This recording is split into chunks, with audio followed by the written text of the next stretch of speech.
Welcome everyone to another episode of Starmade. Oh guys, today what we want to do is take apart even more asteroids, gather the materials, resources and ores from it, and we're gonna go back to the planet, build ourselves a factory, which more or less is supposed to be automatic, obviously, and it's gonna be in a more or less cool building, hopefully, so that we can get the shapes of the planet a little bit more going. So today, more work on the planet, and the next time, most likely we tend to the mothership once again.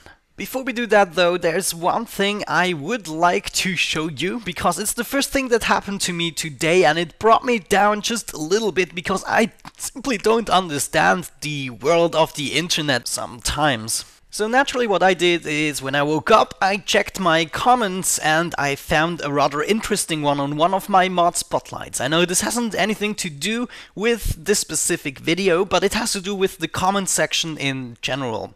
Sometimes people can get so aggressive over something that is not necessarily my fault. And sometimes it is my fault, but even if it is my fault, you can still tell me that it is my fault and that I should have done it in a different way. You can do this very nicely. There's so many ways. That's the beauty of a language. There's so many ways to tell someone something that they've done wrong, which they could do better in a smart way. So that means if you're into Minecraft, you know there's many recipes for mods, for blocks of mods, and what I did is I didn't show a recipe for a block, I only mentioned the block's name. So this guy was naturally looking for recipes on videos, which is one of the most inefficient ways to look for recipes. I do often include recipes in my mod spotlights, but not in this one because, well, all the recipes are in NEI, all the recipes are on the forum page, so that's basically the reason I haven't shown the recipes in all of my mod spotlights. But that's not the important thing. The important thing is that not showing the recipe has upset someone really much. And I'm really happy to show the recipes if you tell me that you appreciate seeing the recipes at least once, even though it is not possible to memorize all the recipes in a single video. So if we read in between the lines of the following comment, then we can clearly see this criticism. He would appreciate me placing in the recipes at some point in the video, but he clearly failed to make a nice approach in telling me that. Usually I do ignore really destructive comments, but this time it was so hilariously exaggerated and he seems to be so frustrated that it was almost funny again, so I wanted to show it to you. Now, anyone who has ever commented nicely, told me about something that I could have done better, I at least answered, I at least read it, and I tried to do something about it if I found the criticism to be valid and that I might improve my quality. Now, I know there will always be haters, and not everyone has to like my videos, and you can tell me if you don't like my videos, you can even insult me, it doesn't really matter, but what I want to make you aware of is that there exist people like that, and they are actually more frequent than you might expect, and I delete a lot of such stupid comments that I really don't understand. I leave most of the comments even if they are criticism, but if they are just insults and stuff like that, I tend to delete them, so the comment section doesn't fill up with rambling answers or people don't start to insult each other in the comment section. I really want to avoid that because we want a nice environment, we want a nice community on my channel, and sometimes we have to get rid of things like that. So while I was doing my mining work here, I thought I could talk a little bit about this topic and again make you aware that your constructive criticism, your thumbs up, your likes, your comments and your appreciation does matter a lot to me, because if you didn't give me that, then the only thing I'm left with is the frustration from commenters such as this one. Well, with that off my chest and a lot of ores in my inventory, let's go ahead back down to the planet and build ourselves a nice factory. Okay, great, so I'm approaching the planet. I parked my ship in the hangar, actually it fits perfectly into the hangar. We'll have to think about a docking solution though, but now it's not the time to think about that. Unfortunately, I do not have a ship core in my inventory, otherwise I would be traveling a lot quicker. But let's just get down and start our build. Whee! Okay, great. Let's enter the build block and have a look at the situation. So as you can clearly see, I haven't finished layering everything with a second layer of grass. So that's one thing we will have to tackle eventually. I'm kind of postponing it. So what I'm gonna do is choose myself a nice flat surface that is already done, and from the looks of it, this one is gonna be it. So right here on top of here, we're gonna have our first building, the factory. So let's get started building the foundations and think about it a little bit. Right, so what I've already started is building the pathway that we had previously, because I wanted to know what the exact center is. And this is kind of an issue because I think the platform is a pentagon, right? But we are going with 4x symmetry mode, so things are not necessarily adding up, but it will just save me a lot of hassle. Otherwise I will have to build a lot of things 5 times, and I wouldn't like that. So let's get rid of those guys, back into add mode, and we're gonna add our lava pathway lighting. Remove this one and do the same thing, and one last time right there. So now that we know where the center is, we're gonna go, I guess, right here, because we don't want to have the factory buildings right in the center. They should be, you know, at the sides a bit. We want to have these buildings right here, and rather than having them all together in the tower, for instance, we want to have a quick traveling system with which we can just go to each place individually as fast as possible, and the tower is going to be kind of the connecting part to all the destinations that are on this pentagon. So yeah, we're gonna do it right here. This is where the factory is gonna start. So what I want to do is leave about 3 or so spaces left in order to build myself a pathway if necessary.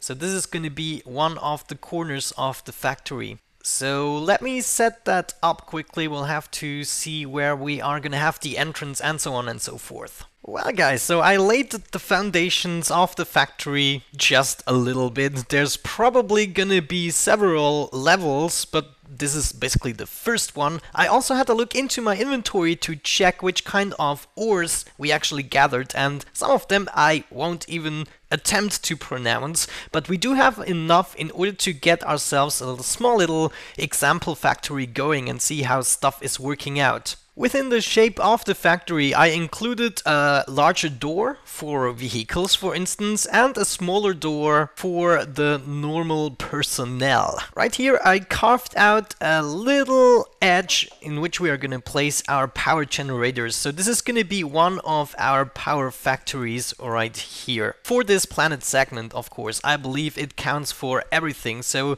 this module will also be able to power things over there, theoretically, but I'm not sure yet. But we're gonna have those modules all over the place. Each building is gonna have its own modules. I forgot to finish this off, and we're gonna build the last row of modules right here. Now I think in here we're gonna do the less efficient thing and fill this up with power modules as well, but I want to keep the symmetry up somehow. There we go, perfect. This should be enough in order to power the factory. So next up we should replace the floor. So let's go ahead and do maybe something 10ish. We're gonna go into remove mode and get rid of the entire floor. Be gone. There we go. And now we'll have to think about with what we want to replace it. So let's see, did we get any interesting materials from the asteroids? Maybe the cinnabar. Let's check this out. This might be a nice factory flooring. What do you think? Yeah, I think I'm gonna go with cinnabar right there. So yeah, what do you think? I think this will make for a nice factory floor. I'm gonna grab those guys manually so that we can replace it with precious cinnabar. Or we could attempt to have multiple floor colors, but I think in my case I just don't want to. Great, yeah, I think that's gonna actually do it. At the entrance here we're gonna have a small little area that is gonna be covered with black hole, I believe. That should be good. But everything else is gonna have this reddish color. So let's fill this up with black blocks. And there we go. What do you think? I think we should actually use the black hole in order to make some kind of pathways into the different wings. Maybe we'll expand the factory at some point, but I believe for my purposes this size will actually do. But that means we are gonna get rid of 2 more blocks right here in the center, which is gonna be a pathway towards the machinery room or the power room, which is not necessarily a room, it's just half a tower, but I still think it's okay. And actually I think to spice things up we might use a light source in these edges. There we go, that's much better. Maybe some more right there? Yeah, I don't know yet, but it's good enough for now. It's good enough to get ourselves started with the functionality. Right guys, so what I thought we might be able to do is place the capsule refinery, for instance, anywhere and maybe connect it up with a storage module, but that doesn't work either way. So I was hoping to kind of establish a connection so that we can throw in all of our materials right here, but since that doesn't seem to be working, or I'm doing something wrong, which is entirely possible with the many updates that we've experienced recently on Starmade, many things can change. Nevertheless, what we can do is open up the inventory of this capsule refinery, and we're just gonna place all of our ores inside of it, and you can see that in a certain interval it will just convert everything into those capsules, and it will do that at a very decent pace. So we'll have to think about gathering ores in a much more extreme way than we did with our harvester. Nevertheless, we are actually receiving a lot of materials which we can use in order to process even further. So I decided we're gonna leave the capsule refinery in the center because that's the process, or that's where it all starts. And maybe we will be able to link up the capsule refinery with one of the more advanced machines, such as the micro or macro assembler. Something else rather interesting and useful that I've already discovered in a previous episode is that you can click on this product info button and you can actually see which kind of materials transfer into which. So for instance, we also have blocks in the collection such as my flooring, the cinnabar house suiting, will be transformed into 10 cinnabar capsules, which is really interesting. Maybe we have even some more blocks. 1 Tect, 1 Varys, 1 Lucra. That's really cool. A lot of cool ores that might or might not exist in the real world. I'm guessing that it's kind of a mix between things that do exist and not. But what do I know? I have absolutely no idea about ores. But I assume we can do the same thing with the micro assembler, for instance. So if we placed that down, had a look inside of it and press this product info button, we can clearly see that, for instance, we can make this crystal circuit using either of those capsules. We can also create the metal mesh with either of those capsules. So we'll be able to produce a bunch of those 2 components, which I assume again are going to be used in the macro assembler. So let's check out the macro assembler, get into the change production, and we can see what we are able to produce, which is basically everything. Let's do a wedge. We're gonna need a lot of black hole wedges, so let's actually change the production into that, and we can see how it is actually produced. So we're gonna need a lot of Tect capsules and metal meshes, which will result in a black hole block, which we can then transform into black hole wedges. So I'm assuming we can already do that. Since we have the black holes, we can transform them into wedges. So what happens if I placed, let's say, 500 of those black holes inside of here? It does actually work. That is just perfect. And in case I run out of black holes, then it should be taking the materials from the micro assembler in order to produce more of the black hole. So that is great. That must be connectable. Let's just be sure. Yeah, it is connectable. Isn't that just the best thing ever? Right, that means we're gonna have to think about the placement of those guys. And I'm gonna assume that we're gonna have a set of micro assemblers right here and maybe another set of macro assemblers right there. So we can have a bunch of assemblers dedicated to one product only, and with the others we can do what we temporarily need most of. Right guys, so I think I made my final decision on the placement of the machineries. We're gonna go with a pattern such as this. So we're gonna have our refinery right here, which is gonna be connected up to a bunch of micro assemblers. Only 5 of them. I don't think we need more. We might even need less. We might only need 1 or 2 of those guys.